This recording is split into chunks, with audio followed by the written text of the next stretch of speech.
Greetings and salutations, Greek students. We continue our study of Greek basics by learning at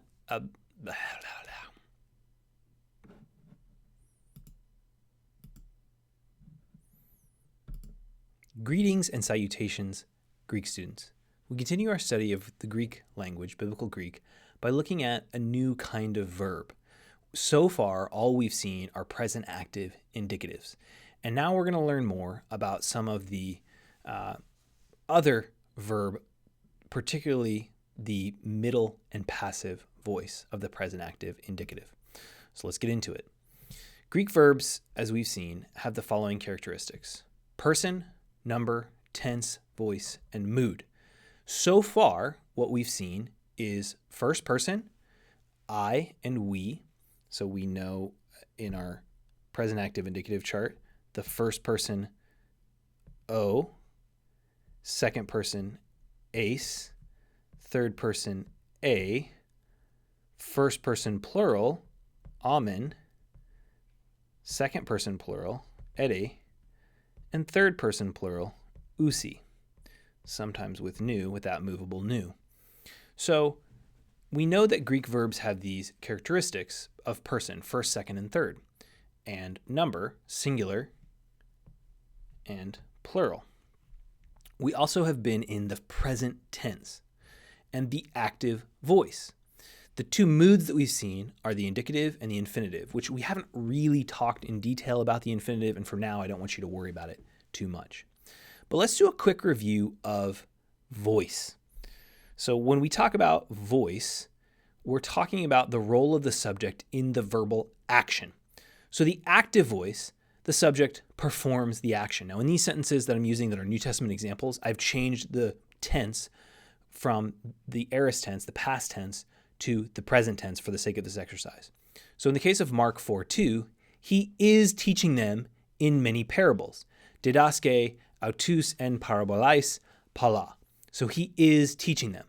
And so in this case, it's active voice because Jesus, the subject of this verb, is performing the action. The middle voice occurs when the subject performs the action for him or herself. So a lot of verbs are specifically middle voice. So things that are verbs of like washing because you wash yourself, or clothing because you clothe yourself, or in this case, warming because you warm yourself, you keep yourself warm. So in John 18, when Peter is by that charcoal fire, it says the slaves and servants are warming themselves. Hoiduloi kai huperetai thermine antai. So that thermon antai is in the middle voice. It's describing something that they're doing for themselves. So the middle voice is that the subject of the verb is performing the action for him or herself. The passive voice is when the subject is acted upon. So if you're someone who writes essays for an English teacher, they're going to tell you in English, we don't like the passive voice. Greek is fine with the passive voice. So we see this in Revelation chapter 12.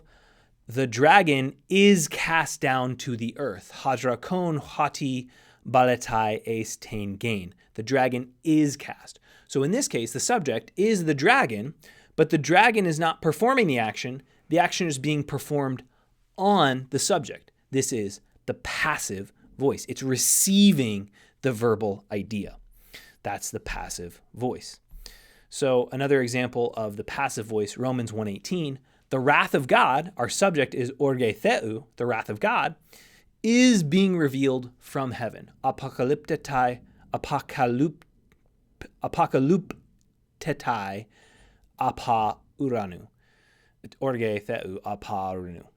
So the wrath of God is being revealed from heaven. In this case, what's happening is that the wrath of God is being revealed. So the action is being performed upon the wrath of God. The wrath of God is not performing the action. So forms of the present, middle, passive indicative. Again, we've seen the present active indicative, oese ameneti usi, lu o, lu ace, lu a, lu amen, lu ete, lu usi, I loose, you loose, he, she, it looses. Now we get the middle and the passive, which you'll notice the form for the middle and the passive voice in the present indicative is the same form. It looks the same. And so how do you know if something's middle or if it's passive, context. Most of the time, it's going to be in that passive voice. You can just assume to translate it passive, but there are occasions where you might go, oh, this is a middle voice, present, middle voice verb. But you'll have some contextual indicators that will tell you, and we'll look at some of those. So, in the passive voice, lu omai, lu e, lu etai, lu amatha, lu este, lu antai. This is the present middle passive form. So the middle passive infinitive, by the way, which doesn't have person or number, is estai. So the present active infinitive is ein. The present middle passive infinitive ending is estai. To be loosed. To be loosed. Lu estai. Middle passive forms in the present indicative are identical. So again, you're going to have to determine if it's middle or passive based on context. Most often, the meaning of the middle voice will be clarified by the verb itself or the context of the verb. Most middle meaning verbs, as I mentioned, are performed by the person for himself. Washing, clothing, disguising, things that people do for themselves that they don't have others do for them. It's also really important for us to notice there are some what scholars call deponent verbs. What is a deponent verb? A deponent verb is a verb that is middle passive in form, but in its meaning or its translation into English, it's going to be the active voice. So erchomai, you're going to translate I come or I go, even though it looks middle passive, but it doesn't mean I was gone or I was taken somewhere. Erchomai simply means I come or I go. Apakrinomai, I answer. Dunamai, I can, I am able. Ginomai, I become. Something happens, something arising, something appearing. This is not middle or passive. It's something that is active in meaning. Poryuomai, I go, I travel. So these are called deponent verbs, and these are middle passive in form, but active in meaning and translation. I should note here quickly that on dunamai, it's somewhat irregular because the connecting vowel is an alpha rather than epsilon or an omicron.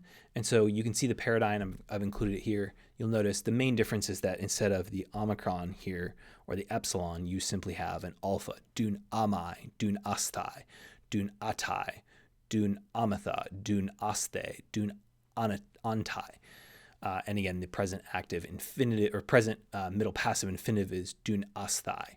So the main difference to note here is the presence of the alpha, and this is kind of an outlier and irregular. But the reason that you need to know it now is that dunamai is a fairly common middle passive verb in the New Testament. It does a lot of things, like we've seen a lot of the use of thelo. Dunamai is one of those verbs that you see quite a bit as it can do a lot as one of these deponent middle passives. So that is the forms of the present middle passive indicative. So we've seen the present active indicative. Now we're adding the present middle passive indicative.